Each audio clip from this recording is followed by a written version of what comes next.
The broadcast is now starting. All attendees are in listen-only mode. Okay, good morning, good afternoon, good evening, whatever time of the day that all of you are in.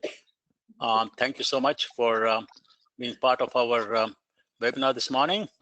It's a pleasure to introduce our speaker for today, Dr. Nelly Musavi from Johns Hopkins University Applied Physics Laboratory.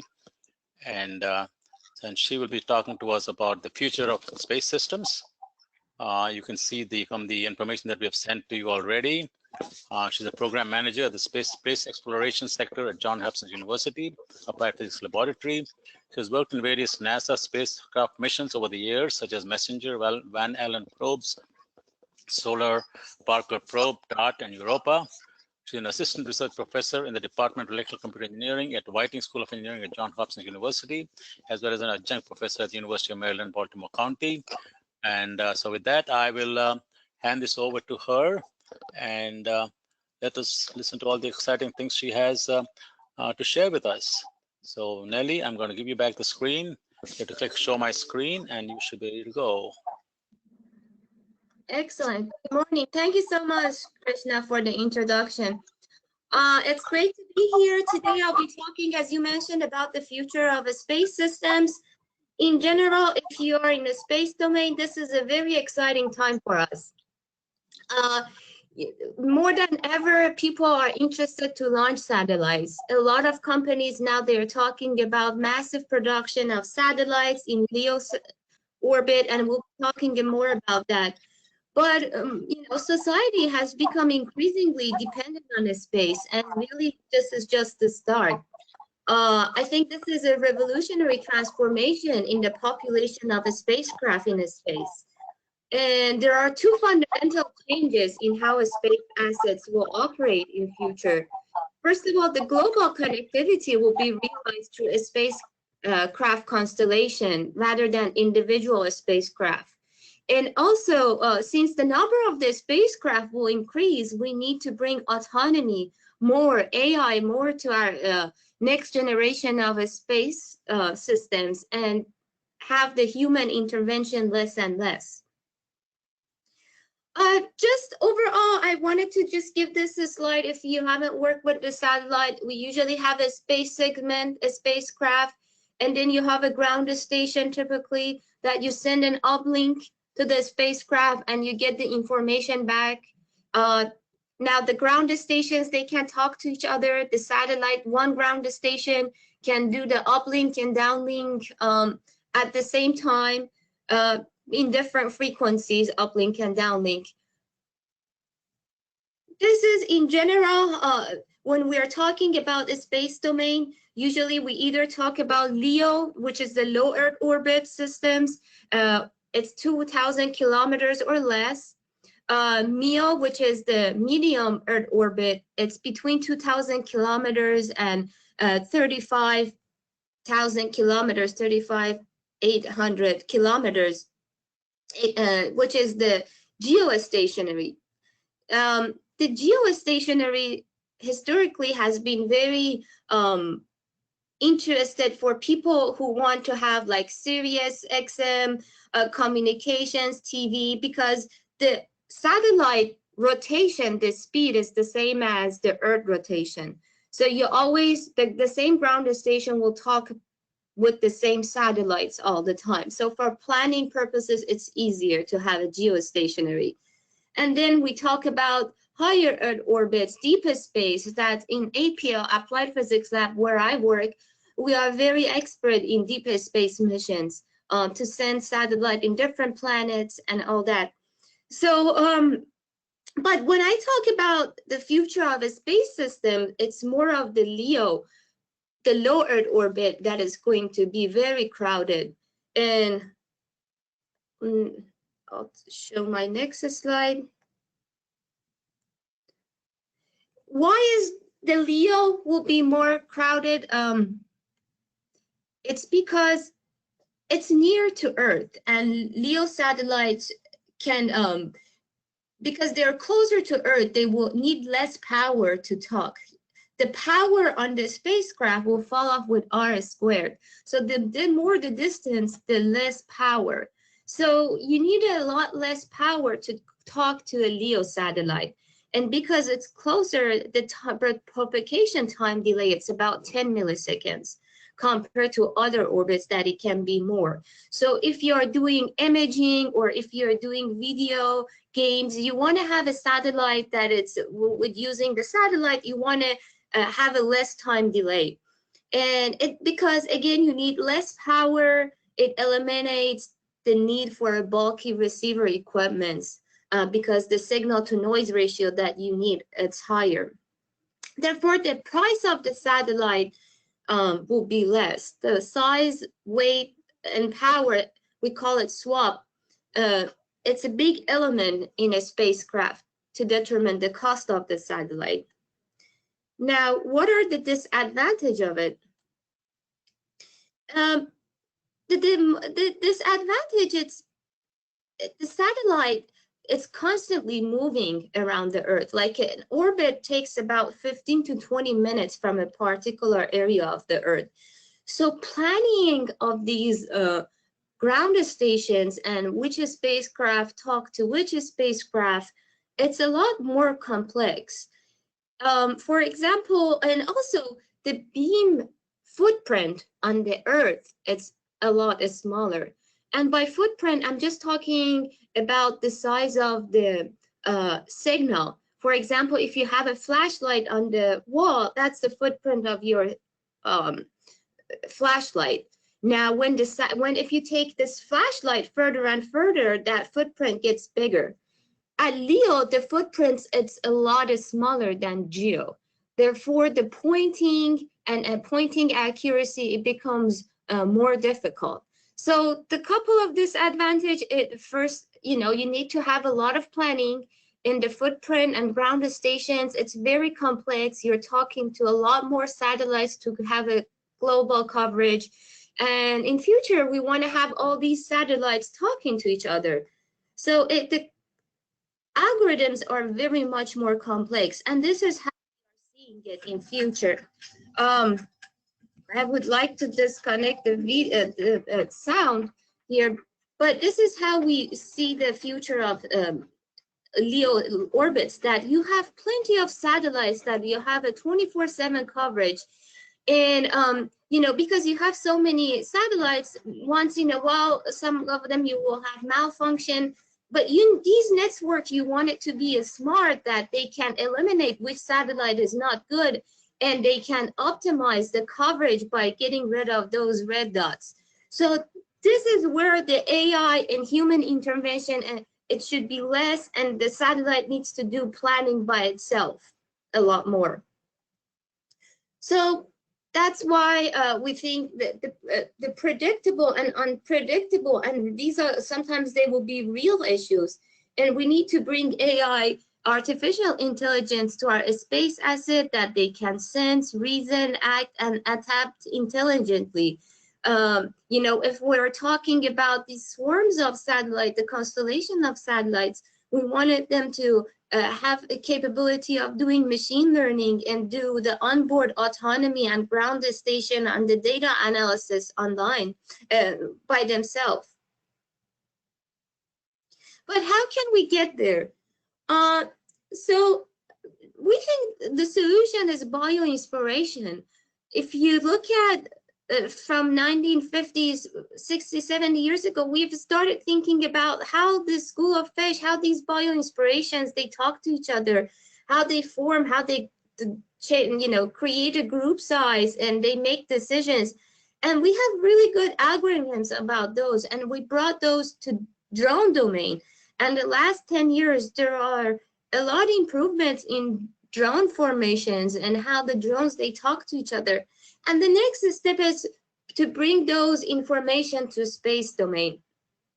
The long-term autonomy, human swarm interactions, and all those information that we have to bring it to space domain. So our goal is to have the data capturing on the satellite, scheduling, onboard planning, onboard processing. They're all, we want it to be autonomous. The networking between different satellites, the satellites and ground station, the planning of the ground station. we need to be all AI. So for AI, for onboard autonomous data processing, we can look at the satellite health, safety, instrument performance, data trending, data monitoring. Like just data trending by itself, it's a huge task that you get massive amount of data and you want to look at all of those. And so we need to be very intelligent and smart about what part of the data right now we want to look at. And it's very intensive and time consuming. We also want to use AI for situational awareness, for real-time detection and characterization of potential anomalies or unexpected behavior, and real-time response to improve the system resiliency. So the future of a space system requires a multi-domain. It's not just like, any spacecraft manufacturer just does this, we can't use the way that we were thinking about the space systems. It's a multi-domain field. We need to bring artificial intelligence, machine learning, deep learning, reasoning, planning to your system. And you need to actually very much trust those decisions, because these are very expensive assets. So the security and dependability, it's a big important part of it. And in order to implement that, you need to start thinking about end-to-end spacecraft operation, the space asset, a spacecraft to spacecraft, a spacecraft to ground stations, and a spacecraft to users. And this is not something that at the end can be done. You need to start thinking, as you start thinking about the mission, you have to start thinking about those elements, the subsystems. How do you bring that in your spacecraft operation? Some people, they say, oh, we are a long way to get there, but I'm personally very hopeful, because when I look at where we were 60, 70 years ago and where we are today, we've overcome so many challenges. And I just want to talk about some of those history of where we were and where we are, and how do I see the future of the space systems. So dreaming of a space age started between 1942 and 1945, that we have started launching over 3,000 V2 rockets that launched in Germany.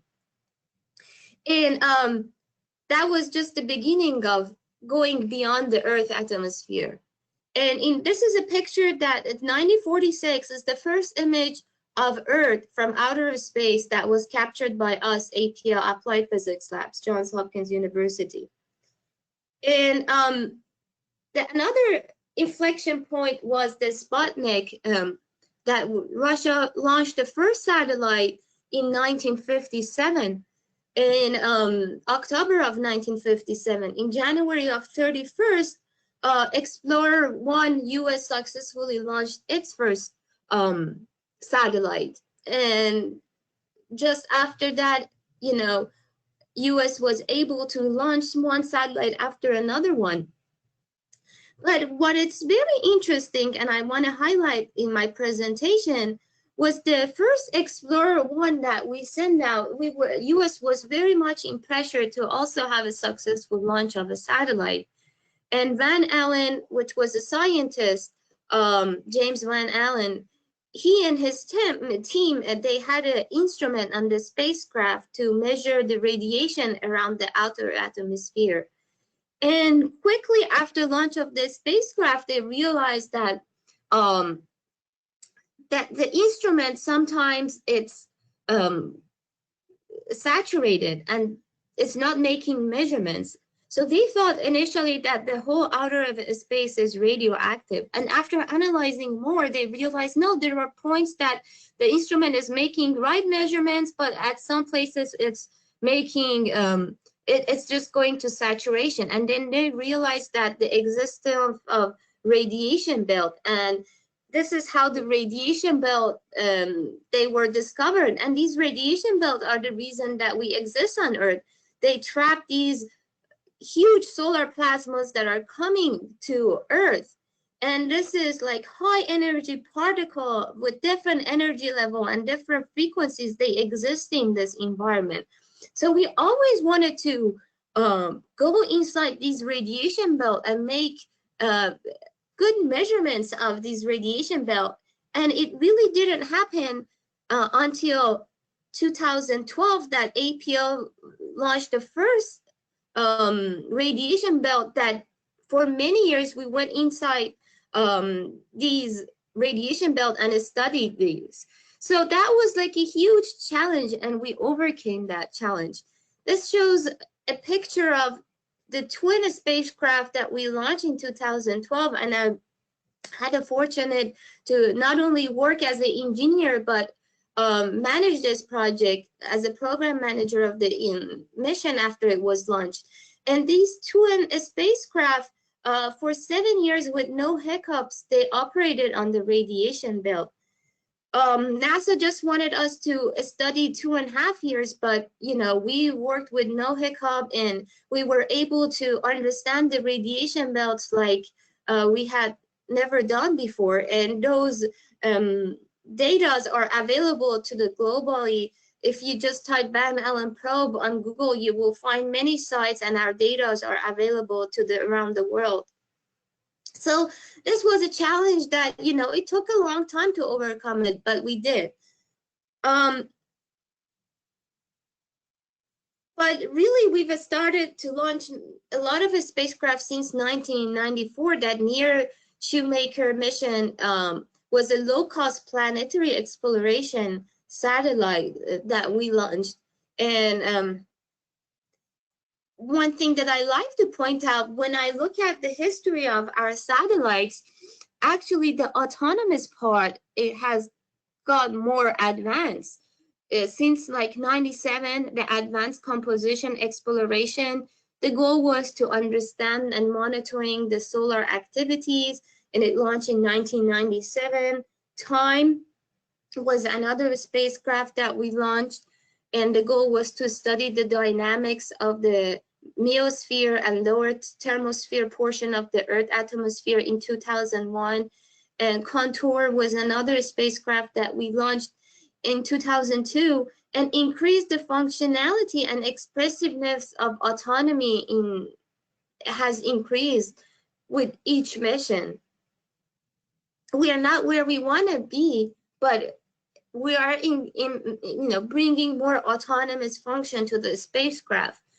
Mercury Messenger, which was a spacecraft to study Mercury, was launched in 2024. New Horizon was the spacecraft that we launched in 2006 to study the Pluto, and still it's operating and making great measurements.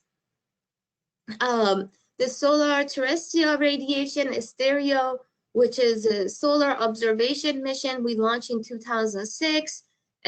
One of the spacecraft is still it's operating well. So a lot of exciting missions that we launched in the past 20 years or 30 years. One that recently we launched, Parker Solar Probe, to study the sun. It was the closest man-made satellite that we have ever launched. And this is another mission that shows with advancing technology and teamwork how you can overcome some of those obstacles. The challenge for this was that we are going to the corona of the sun, really close to the sun, and you get up to the temperature of 3,000 Fahrenheit. And this umbrella shield on the right-hand side picture on the bottom one, you see a black umbrella shield that that shield can take up to 3,000 Fahrenheit, and it's facing the sun all the time. So the spacecraft is all the time inside the shade. So the spacecraft itself, it's a room temperature. So and we in the last 2 years we have made very good measurements on the corona of the sun. Again, if you like to just get more information, just type Parker Solar Probes in Google, and you will get a lot of information of the great missions and science data that we're getting from Parker Solar Probe. Another mission that we are working right now, it's a Europa Clipper. And the mission is to investigate the Europa's habitability. And this is a mission that JPL and APL jointly are developing the spacecraft and the missions. And the interesting part is because we think that in Europa's habitability, you know, the cost of the spacecraft and the component materials that you have to use on a spacecraft, it becomes very challenging, and the cost of the mission is just becomes a lot more. And this is something, as I said, it's a collaboration between APL and JPL. Another mission that we are hoping to launch in 2021, it's a double asteroid radiation test DART. So what we are doing with this mission, we are sending a satellite to hit a Didymos B. Didymos A and B are two binary asteroids that they are orbiting on the same orbit. So by hitting the spacecraft on the smaller asteroids, we want to see how much we change the trajectory of the smaller asteroids, that for defense mitigation in case in future there is objects that is threatening Earth, we want to see how much we can long-term make change on the trajectory of these satellites. So this is another very exciting mission that we are working at APL. Dragonfly, it's a mission that we were awarded just a couple months ago by NASA, that we're going to launch in 2026, but we will get there by 2034. And it's a quadcopter, nuclear quadcopter that is going to Titan. Titan is the largest moon of Saturn. And we're just going to make samples on the surface of Titan.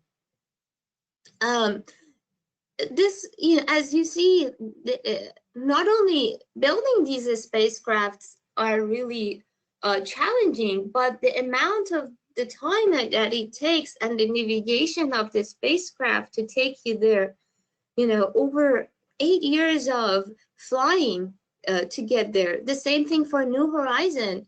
It took about 10 years to get to the Pluto. So these are very interesting missions that AI, it's very important on this kind of missions, because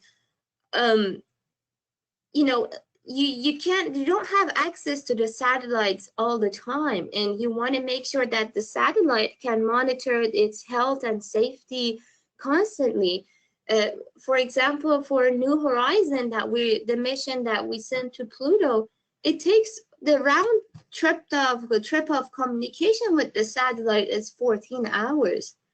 So it's very challenging to contact the spacecraft. So we integrating the smart and AI in the next generation of a spacecraft like Dragonfly, it's super important, and we're excited about the autonomous flight, safe landing that it will be on Dragonfly.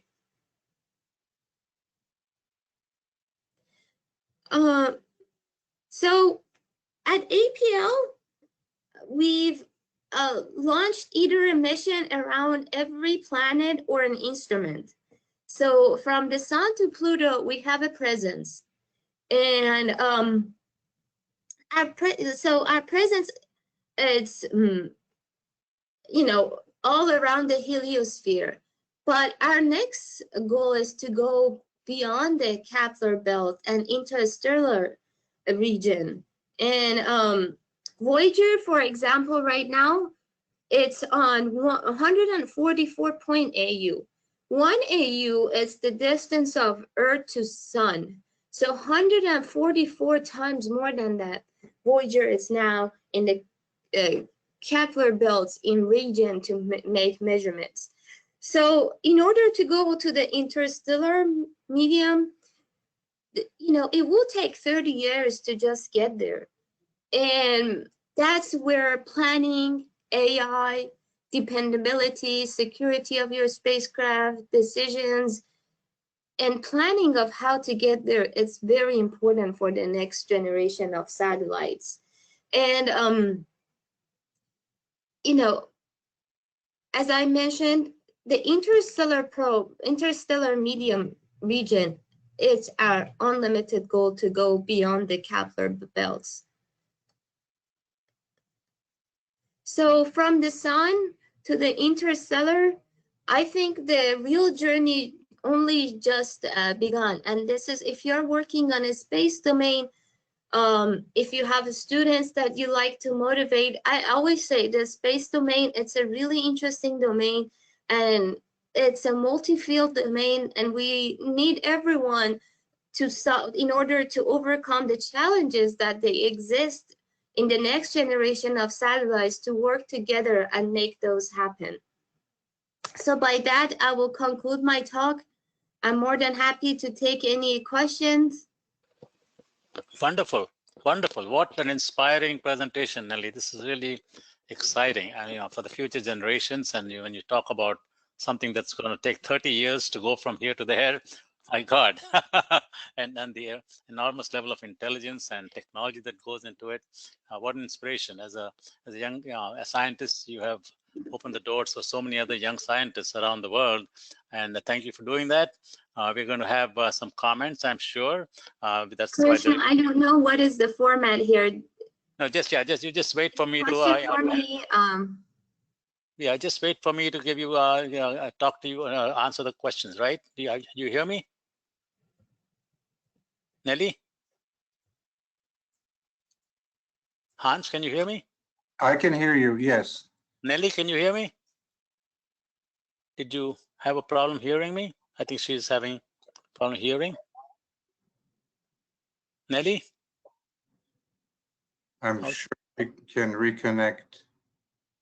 No, she's fine. Her thing is there. I think she's from her previous comments. It sounds like she's not able to hear us for some reason. So let us see how we can get her back. I hope so. Yeah, that's fascinating. Exciting. I'm going to send her an email. Yeah. Just ask everybody to not disconnect. Yeah, everybody just stay there while we sort out this problem. Fascinating. Okay.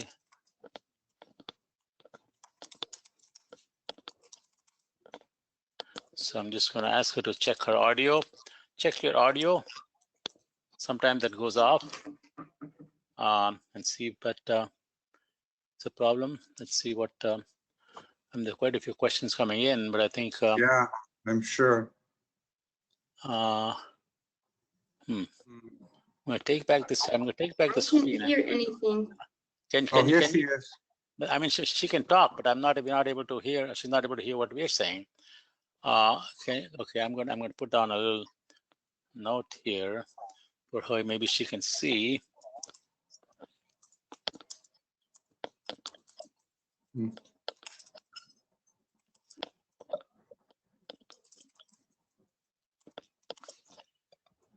Can you hear us, Nelly? No, I can't hear you. Okay, you cannot hear us. Okay, so please check your audio.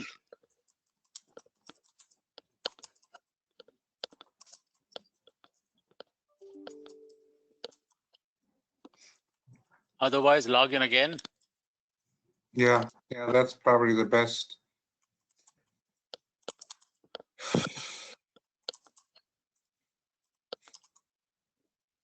Okay, so I've just communicated via space satellite, space technology. Using space technology, I've communicated with Nelly, who's is not able to hear us. Hopefully she will, we can hear you. Okay, we can hear you, so you can keep talking.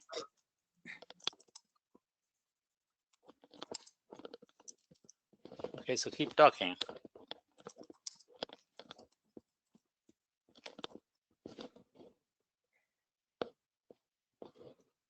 I am trying to call in. Okay. Let's see what anything you can do, Sweeta, to help solve the situation. Figure out what's going on here. I sent her a message. She can unplug the headset and reconnect her audio. Reconnect you audio. You can't hear me, can you? We can hear you. Yeah, we can hear you. Yes, we can. Okay, sorry about that. We can. I don't know what happened with the audio. That's okay. Don't worry. This unplug your, if you have a headset. I'm calling from the phone now. You're trying on the phone. Okay, let's give that a shot. Okay. I think she may not. Okay, whether she has a headset or not, I don't know. But let's see. She's trying on the phone, which probably means she'll show up in the attendees. Yes, it says as an attendee. Yeah, let me see if you're coming back in again, or we can log out and log in again. That might be one way to go. Yeah. Are there any questions for me? Yeah, there Yeah. are. Yes, there are. Oh, Yes, okay. yes. Yes. Many comments. Okay. Can I just raise a question, Krishna? Yeah. Can you? Okay. Why don't I type it out for her? Okay, Yeah. I'm cannot hear. interested. She mentioned collaboration with Europe. I'm just wondering about the global among universities collaboration and governmental collaboration on these complex issues globally. I would, say that NASA. Oh, she can hear us now. Okay, go ahead. NASA Oh, closely wonderful. work with ESA, JAXA, Japan, Europe agency. In a lot of the missions that we launch, it's actually globally. Okay. And what about the university collaboration globally, Nelly? It depends on, these solicitation that comes from NASA, it's open to everyone to compete. For example, Van Allen probe was 5 different instruments from 5 different universities, but mostly around the US. But some part of it, I know some teams that they have collaborators globally. And the data are always open to the world to use them. Okay, we have many people who are asking questions. Really a wonderful presentation from Vijay Kumar. Nancy Hayden says, what are the biggest challenges in terms of artificial intelligence? The biggest challenge is, when you send a satellite, you only have one chance. On Earth, the terrestrial, you can always come back and revisit the issue. Sometimes the issues are very big, but you have a chance to revisit them. On a space domain, when you send the spacecraft, you have no way to get a hold of your asset. So making sure that the asset works perfectly before launch, that's one of the big challenges. And overall, I think AI, it's a domain that everyone is working on, but it's very new. The challenges and unpredictability of it are the things that we need to overcome. And what we are talking about in the space domain, it's a real-time issues. So that brings 1 degree of more complexity to the problem. Would you like to talk, Nancy? I can unmute you if you want to follow up. If you want to follow up, I can unmute you. You can unmute yourself. But in the meantime, I will, let's see, great exposure of space exploration and 30 years forward, producing interstellar from Anil Kumar. Vijay Kumar says, is this a good domain for computer scientists for doing research? Yes, of course, especially when we're talking about analyzing the data and training it and looking at those images, those are all programming. So I think that's a new domain for the computer science folks to analyze the data and come up with the models to look at those. Okay. Suhas from India is saying the future of space systems, including artificial intelligence and machine learning. Wow, that's fantastic. A few decades back, the great Indian scientist and former president, Dr. Abdul Kalam, had sown the seeds of space science for millions of people like me. It was fascinating to hear your words. What advice would you give for those aspiring to be space scientists? I think Suhas probably is an engineering student in India, or young engineer. I would just say dream big. Yeah. You know, this is a global world. There is always opportunity. It's about just being on top of your game and do great at what you do. And I think more opportunities are coming on the space domain, especially as I mentioned, SpaceX, OneWeb, all these companies that are going globally and they are doing massive spacecraft constellations. It will be a new way of, you know, recruiting people, you know, needing new talents to look at the new challenges. Very good. I was curious myself for a couple of questions I had from my side. One is, you talked about the history of space, travel, etc., but you never once mentioned the space shuttle. So does that mean that all that space shuttle and all that was more of a for show and not really for any fundamental research? Oh no, I was just focusing more of APL involvement, Johns Hopkins University, not the history of you know, whole space and missions that we've done. Okay. Yeah, I was just curious. And being a materials engineer, I was curious, what is that umbrella shield made of? The one that's facing the sun, you know? I'm not a material engineer. It's a carbon. It's something that I don't know. Staying there year after year after year for 3,000 degrees Fahrenheit sounds fascinating. Yes. But if you go to YouTube and look at Parker Solar Probe shielding or Google it, you will find more materials. It actually started as a research PhD student that started working at Hopkins. Okay, very good. Is there Anil Kumar is asking, is there any thoughts about communicating beyond the speed of light? Beyond what? Speed of light. A speed of light? The speed, speed of That light. is, unfortunately, we're limited to the speed of light. We can't go beyond. Okay, it's a wonderful presentation. Another one says, okay, now using artificial intelligence and machine learning to monitor health and other parameters. And it's 30 years, destination astonishing work being done. Thank you. How would you respond to students concerned about sustainability? That's Kristen Williamson is asking this question. If you want, I can unmute you. But the question is, how would you respond to students concerned about sustainability and discouraged from studying space science because they believe it is counter to the environmental commitment? Good question. You want to address that? So the question is, how do we do environmental? Yeah, I mean, see, I think I'll ask question. Come in, Christian. Thanks, Krishna. Fascinating talk. How would you respond, Nelly, to students who are concerned about the environment and they're discouraged from studying something like space science because they believe that it might go counter to environmental commitments? So that's a great question. I think we are responsible for every satellite that we launched. You know, we don't want to have increase more junk in space. And, you know, that's a big threat that exists right now.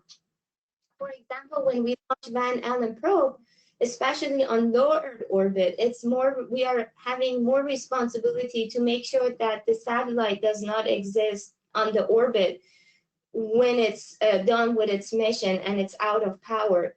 For Van Allen probe, we changed the perigee, that means the distance, the closest distance of the satellite from 600 kilometers to 300 kilometers when the satellite was operational, in order to make sure in 15 years after the satellite is out of battery, it can re-enter the atmosphere and burn.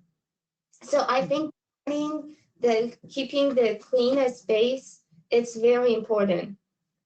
Mm-hmm. Okay. Any follow-up from you, Kristen? Thank you. I also, it's a different question, although related. I just wonder if you have any thoughts on, you talked about the speed of light, on Li-Fi replacing satellites in terms of giving us connectivity. Can you repeat, please?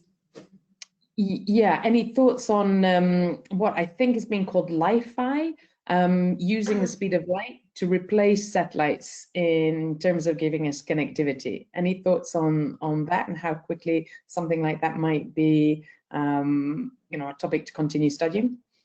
I've heard of it, but I'm not the expert to make comments on that. Okay.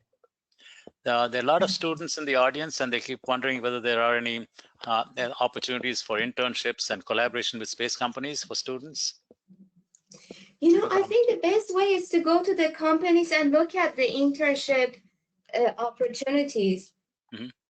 I don't know exactly, but I know every summer we get students from different universities. Okay, very good. How about space debris? Jay Krishna is asking, how about any possibility to clear the space debris? Is that a problem? It is, that's, you know, that's a huge problem. That's what I was mentioning, that we have to make sure after we launch a satellite, we are responsible for bringing it down. It's not just like have a plan to launch it. You have to have a plan to get rid of it. And unfortunately, there are not global rules on how to do that. But NASA has put a policy that 25 years after the mission is over, you have to make sure that the spacecraft, it does not exist on the orbit. But the mitigation, it's a research area that we need to put more funding on it and start looking at that. Related comment from Nirupama saying space debris is a concern when we have clusters of satellites in low Earth orbit.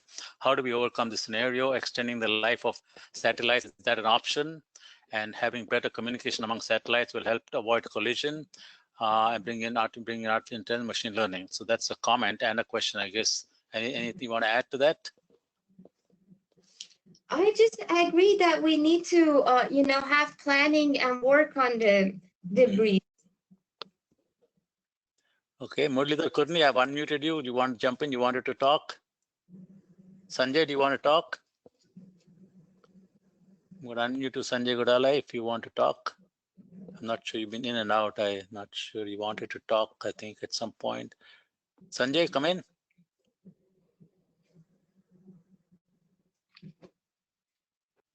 Yeah, come in, Sanjay. Thanks, Krishna. This is a fantastic presentation. I'm still trying to assimilate all the inputs that Nelly has given. I will be in touch with her on email. There are a number of areas that I have interest in, as I have an outsourced R&D team in Bangalore.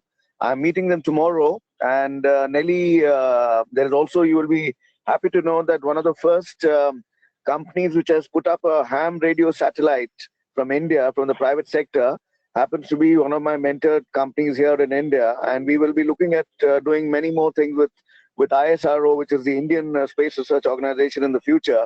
And I intend to take your inputs and the presentation that has come in to assimilate it and then get back to you with more questions. Sure. Thanks a lot. Sure.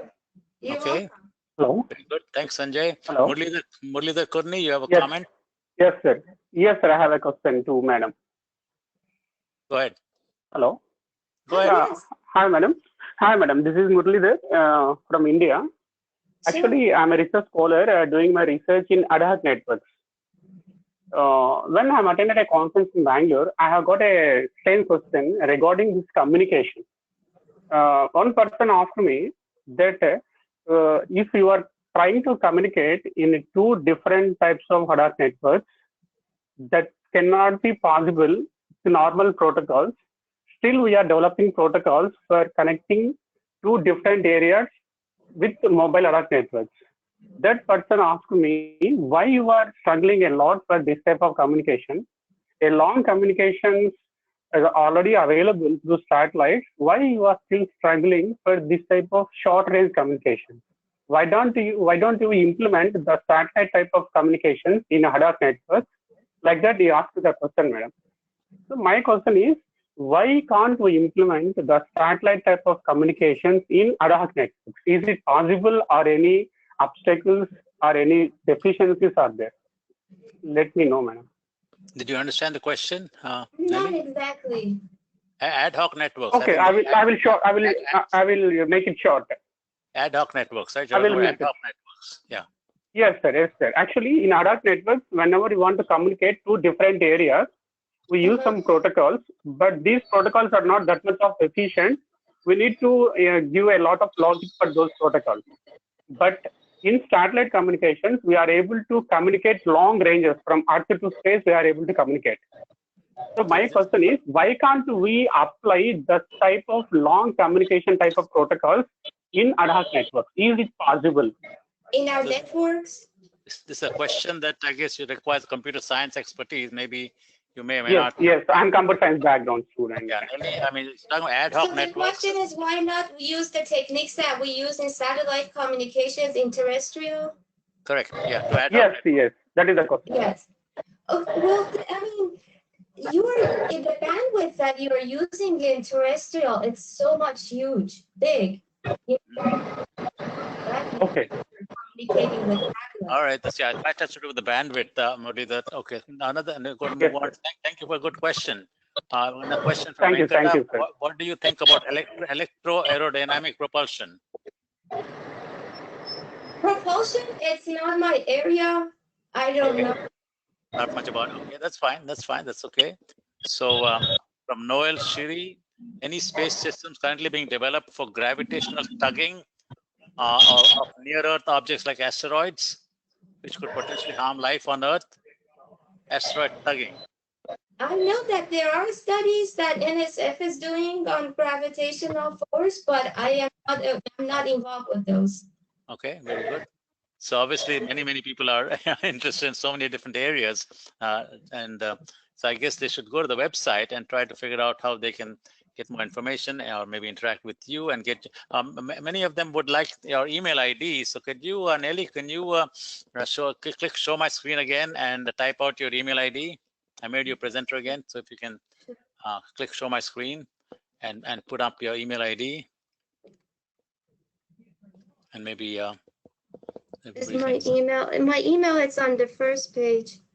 Oh, yeah, I made you a presenter again because I'd taken away your screen when we were having Okay. some voice problems. So if you can. How do I become a? I don't see a message. Show my screen, maybe. Okay, let's see. I think. Okay, why don't we? I'll type it up maybe. Let's see. Oh, waiting to view your screen. It's not happening. I guess. Okay, something just came up. Just read it. Just read it out. Maybe people will write it down. Okay. Show my screen. Yeah, here it is. Okay, there you go. Okay, there's the Nelofar, NELOFAR dot Yes. MOSAVI at jhuapl.edu. Okay, there's the email ID right there. Okay, terrific. I think we've had a lot of discussion, exciting conversations, and thank you for your time. And it's let's just try to make a quick check and see if there's anything else that we need to cover here in terms of one doubt. Okay, let's see another question here from Jay Krishna. I have one doubt: as our Earth is moving and other planets are also moving, how does satellite reach their orbits when planets are revolving at very high angular velocity? I want to know more about this because you've been part of many missions. Well, this is like the good thing is they are predictable.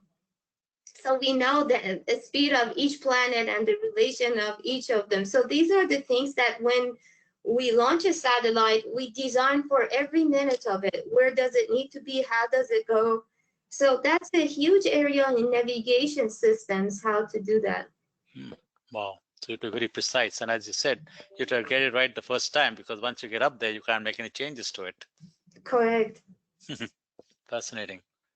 Amazing stuff. Okay, great. Thank you so much, Nelly, and for all the audience. We have about 60 people here listening to you, many of them students. So it's been exciting. Okay. And thank you so much. And I'm sure some of them will keep. It was my pleasure. Thank you. Thank you. Have a great one, everyone. Have a nice morning, evening, night, whatever time of the day you're in. Thank you. Bye. Bye.